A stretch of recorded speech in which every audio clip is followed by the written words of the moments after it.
Feeding your family can be challenging, especially with everyone's different tastes and different dietary needs. One family member may not eat meat. Another one may be diabetic and has to watch their carb intake. And you definitely want to make sure you watch your fat intake. Well, today we're going to talk about tips that you can take with you when you go to your local pantry or your local grocery store. Today we're going to talk about reading nutritional labels. We're going to chat about serving size, sodium, fat, and fiber. And to help us out, I've enlisted my local giant nutritionist, Leslie. Hi, nice to see Leslie, you. nice to see you too. Now, I've been trying to get my family to really watch what we eat. I've been diagnosed as pre-diabetic. My husband has high blood pressure. What are some tips that we need to have whenever we're looking at labels?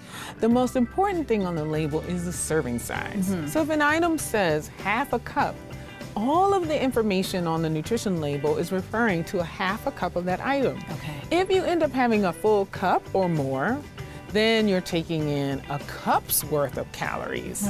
So you want to multiply that by 2. So you're doubling your calories.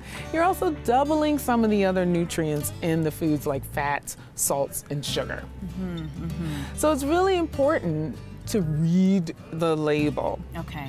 But you mentioned eating healthy and helping your family to do that. Yeah. Making sure that half your plate consists of fruits and vegetables is a great way to make sure that you're conquering any chronic diseases that you or your family may have. Okay. But to read the label for those things, the first thing that you'll notice is fat.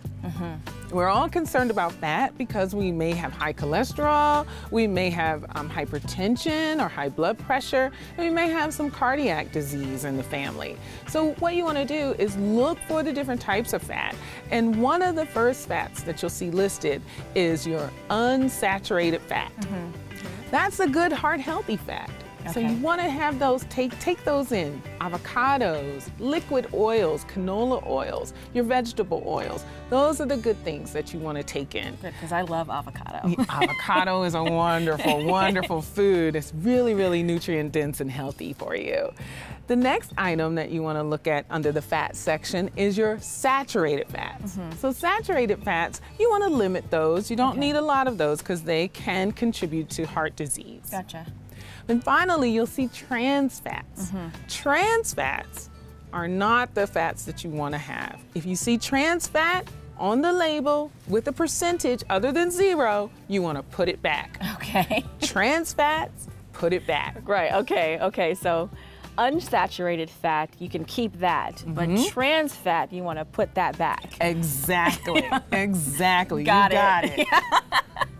As I mentioned before, I'm pre-diabetic.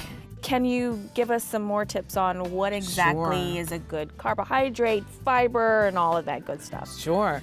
Carbohydrates are things like fruits and vegetables, pasta, breads, even the sweet treats like cookies and cakes. So, whoa, yeah. I see your eyes light up with that. Yes.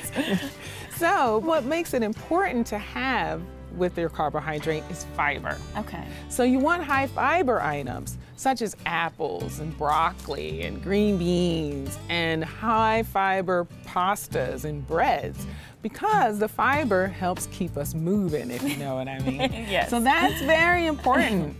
But if you're gonna have another type of snack of another carb that might be a sweet treat, you wanna limit those and keep the sugar down low because carbohydrates have sugar. Okay. And you wanna make sure that you have about 25 to 35 grams of sugar per day. Okay. And that's enough. So drinks and sweet treats, you wanna limit those so that you're not having too much sugar. So speaking of treats, I have a question about snacking. What are some tips that you can give us about healthy snacking? So we talked about carbohydrates and making sure you have a high fiber item with your carbohydrate. So a good snack would be an apple and cheese because then you incorporate a protein. So carbohydrate and protein together will always make a good snack. Gotcha. Thank you so much. That was so helpful.